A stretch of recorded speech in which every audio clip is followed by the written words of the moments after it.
The Raven. Once upon a midnight dreary, while I pondered, weak and weary, over many a quaint and curious volume of forgotten lore, while I nodded, nearly napping, suddenly there came a tapping, as of someone gently rapping at my chamber door. "'Tis some visitor," I muttered, tapping at my chamber door. Only this and nothing more. Eagerly I wished the morrow. Vainly I had sought to borrow from my books surcease of sorrow. Sorrow for the lost Lenore. And the silken, sad, uncertain rustling of each purple curtain thrilled me, filled me with fantastic terrors never felt before, so that now, to still the beating of my heart, I stood repeating, "'Tis some visitor entreating entrance at my chamber door, some late visitor entreating entrance at my chamber door. This it is, and nothing more." Deep into that darkness peering, long I stood there, wondering, fearing, doubting, dreaming dreams no mortals ever dared to dream before. But the silence was unbroken, and the stillness gave no token, and the only word there spoken was the whispered word, "Lenore."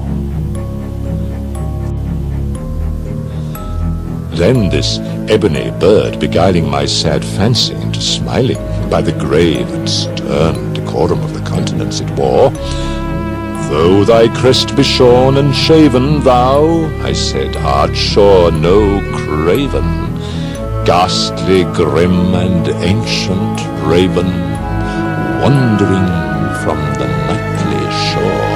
Tell me what thy lordly name is on the night's Plutonian shore." Quoth the raven, "Nevermore." Much I marvelled this ungainly fowl to hear discourse so plainly, though its answer little meaning, little relevancy bore, for we cannot help agreeing that no living human being ever yet was blessed with seeing bird above his chamber door, bird or beast, upon the sculptured bust above his chamber door, with such name as Nevermore. "Prophet," said I, "thing of evil, prophet still, if bird or devil, by that heaven that bends above us, by that God we both adore, tell this soul with sorrow laden, if within the distant Aiden it shall clasp a sainted maiden, whom the angels name Lenore, clasp a rare and radiant maiden, whom the angels name Lenore." Quoth the raven, "Nevermore."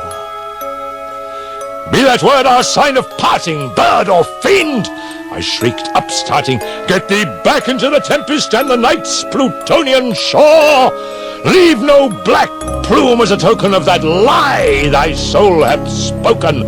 Leave my loneliness unbroken! Quit the bust above my door! Take thy beak from out my heart, and take thy form from off my door!" Quoth the raven, "Nevermore."